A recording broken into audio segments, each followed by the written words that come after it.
Hello. I'm Stick. And when I first started learning how to trade, I drowned in the gazillion candlestick patterns that everyone keeps talking about. It took me 4 years to be able to cut through the noise and find out on the only two patterns that matter. We'll talk about them in detail in today's video. We'll go over their anatomy, look at some chart examples, the situations which make them high probability, and I also have a take-home exercise for you. The first pattern is the pin bar, also known as the hammer. This candlestick pattern can be used both as a bias candle and an entry trigger. The defining characteristic is that the tail or wick of the candle should be very large and the body of the candle should be very small. A good mechanical rule is that the tail should be at least twice the size of the body. And as a general rule, if you ever need more than 2 seconds to identify a pin bar, it's not a pin bar. Before we move forward with chart examples, I also want you to understand what it actually means. When you see a pin bar, what happens on a lower time frame is that the price moves one way and reverses sharply, suggesting that we have a lot of trap traders. The trap traders fall like a domino, bringing a lot of momentum from the opposite side. Now let's dive into charts and look at some examples.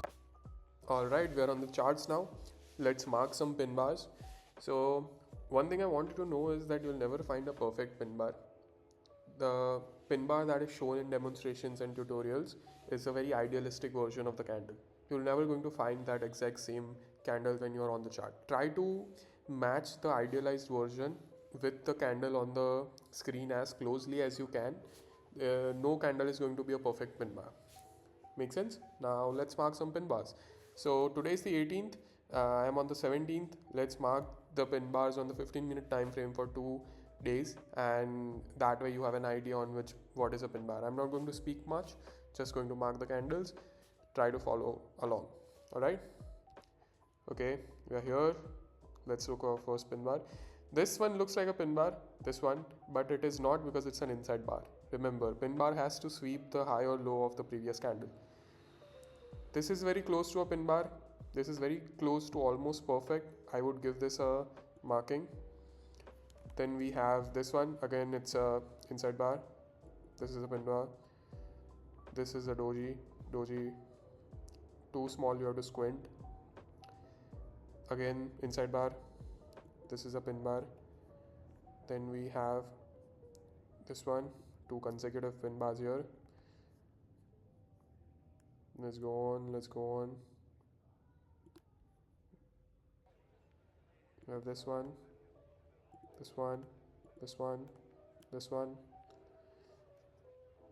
Yeah, this one as well.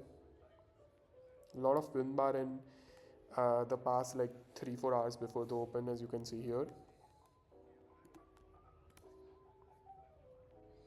Your job right now is to only mark the pin bars. Don't worry whether the pin bars led to a move or not. That is something for a later time. This one, as you can see, this one is very confusing because it almost looks like a pin bar. The wick, one side is very large, one side is small. But the thing here is that the body is very large for it to be a pin bar. So you are spending more than 2 seconds deciding whether it is or it is not. So those are pin bars, you reject. Similar story for this one. Almost looks like one. Then we have this one and this one. Alright, now let's look at today's chart. Oh, you also have this one. Then you have 1, 2, you have 3, then you have 4, you have 5, you have 6.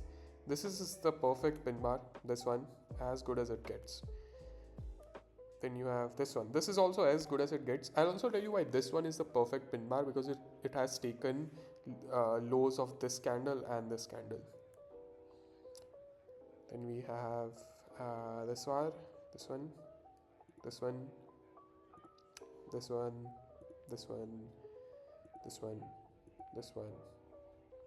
Okay, there you go. There you have it. We marked pin bars for 2 consecutive days, as you can see. There's a lot of pin bars that happen. Again, without context, a pin bar means nothing. The pin bar has to be at the right place for it to mean something. The second pattern is the engulfing candle. This is a powerful signal that shows extreme strength or extreme weakness. An engulfing candle is only important if it happens at a high probability area. Let's talk about the anatomy of an engulfing candle. The body of the candle completely engulfs the previous candle. The engulfing candle opens in the direction of the previous candle. Then a dramatic shift in momentum occurs and overwhelming orders in the opposite direction flood the market. The prices move with great force in the opposite direction, engulfing the previous candle, showing signs of reversal. Now let's look at some examples. First one, this one's also an engulfing candle. This one, it's also an engulfing candle. See, this engulfing candle is of course better than these two, and the reason for that is that it is a breakout candle. So if this was the level, then this candle was an engulfing candle that also caused the breakout. So this one carries more value. Then this is an engulfing candle, this one as well. Then we have this one. Okay, this engulfing candle is also very important. This one, why? Because it took out this liquidity. All right. Then we have this one, this one. So yeah, there you have it. And we also missed this one. There you have it. Before you run to the chart, I have a warning. These two patterns are worthless in isolation. A pin bar in the middle of nowhere is just noise. An engulfing candle in a choppy range is a trap. These patterns are only the trigger. They are not the strategy. You need to spot them at areas of interest like support or resistance. In the next video, I will show you exactly where to look for these patterns so you stop getting trapped. Until then, here is your mission. First, go to the 15-minute time. Second, find 5 pin bars and 5 engulfing candles. Check if they swept a high or a low. If you do this, you are ahead of 90% of beginners because you took action after watching a tutorial. Until then, have a good time. Thank you for watching.